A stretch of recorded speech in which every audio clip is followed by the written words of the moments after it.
second term a busy one. He rescinded 78 of former President Biden's executive actions, signed dozens of orders, memorandums, and proclamations of his own. One of those rescinds a policy that limited the arresting of migrants at sensitive spots like schools and churches, and another puts an end to birthright citizenship. We have team coverage for you tonight, breaking down both of those issues for you.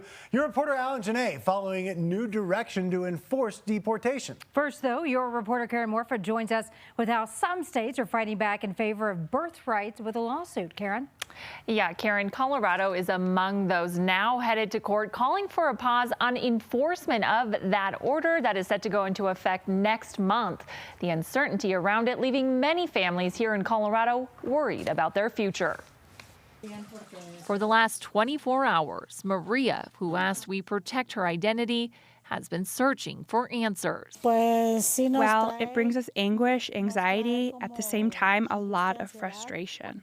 President Trump issued an executive order to end birthright citizenship, a policy that for decades has given automatic citizenship to a U.S.-born child, regardless of their parents' status. My daughter, who has DACA, is newly married. What would the situation be like if she had a child right now? Colorado Attorney General Phil Weiser is pushing back against the order. This attack on birthright citizenship is something that we were on notice about. It's now happened. We were ready, and we're in court. He and more than a dozen other state attorneys general from around the country filed a suit to stop enforcement, saying the order is unconstitutional. There are a couple of cases that have tested this idea of birthright citizenship, which means anyone who's born here gets to be a citizen. Both those cases have made it very clear. The text of the 14th Amendment says, if you're born here, you are a U.S. citizen. Ian Farrell, a professor at DU Law School, points to one portion of that amendment being questioned by Trump's order. Under the jurisdiction of the United States or subject to the jurisdiction.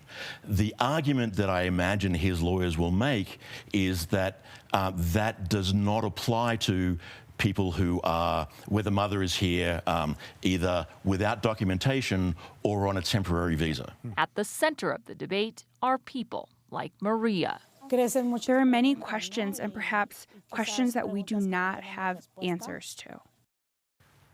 Now, in addition to the attorneys general that are suing, the ACLU and other immigration advocacy groups have also filed separate lawsuits. Again, all of them arguing that this order is unconstitutional. Yeah, and this argument is going to last for probably quite some time. Yeah, it could go all the way to the Supreme Court, we know. Thank you.